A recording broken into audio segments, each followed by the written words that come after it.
again, Boy in His Bible. We're doing a longer psalm now. I did threaten you they would come, but I'm only going to speak on a verse. It's got 50 verses in. You may need to drink a cup of coffee doing this. I didn't drink my cup of coffee. I think it's going to be cold. It is cold.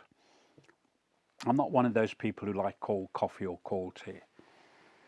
The verse that I want to give you is the very first verse. It's, I will love thee, O Lord, my strength. Take the second half of the verse first, my strength. We need the strength of God in our spiritual lives, all of us, every one of us. We need to stand strong in the things of God. We need to take hold of eternal. We need strength. We need spiritual strength. Not physical strength, not even emotional or mental strength, but we definitely need spiritual strength. We need to be able to say, I can do all things through Christ who strengthens me. And that is what he's saying. You give me strength. And because you give me strength, I will love you. Did you know, if you read all the 66 books of the Bible, and you count up how many times it says man loves God, I wonder what number you would be. Maybe just now in your mind you think of a number, any number that you think it is.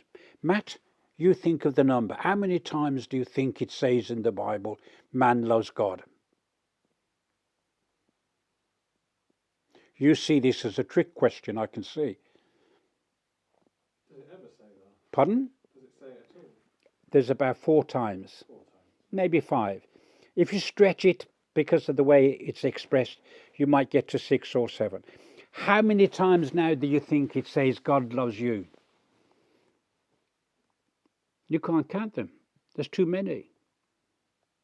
Too many. Thousands. And when you take the different words that are used, loving kindness, tender mercies, it's patience. When he offers you his security, when he talks of his grace and his mercy, when you have all these words and you add them together, you're talking thousands upon thousands, and yet you only have said to God, I love you. Now, when I picked up this verse, I jotted it on a piece of paper, and I kept looking for another time when he said, man, love God. He said, thou shalt love the Lord your God with all your heart and soul and spirit and strength, and your neighbour as yourself. But I couldn't see it. Of course, in the character of person and people I could see, but not the actual words that were printed down. And that time, I was a person who wanted to hear it said, these are the words which we say. That doesn't mean to say we don't love God. But let me tell you what I've done in my experience.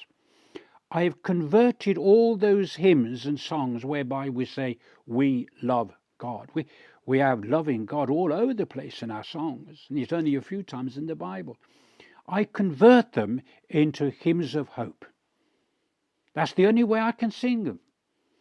I couldn't sing them with certainty. I don't know the meaning of loving God with all my heart and all my soul and all my strength, and loving my neighbour as myself. I'm still on the journey. But here's the man. It's David. And he's saying, I will love thee, O Lord, my strength. When he talks about his strength, he says it's his rock, his deliverer. He says his buckler, the horn of his salvation is the high tower in which he can look out for it. In other words, he uses picture language to show the strength that he has and receives.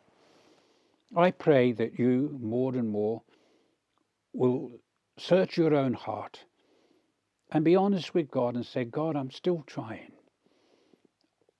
I believe. Help thou mine unbelief. Boy in his Bible, on a marvellous psalm, Psalm 18.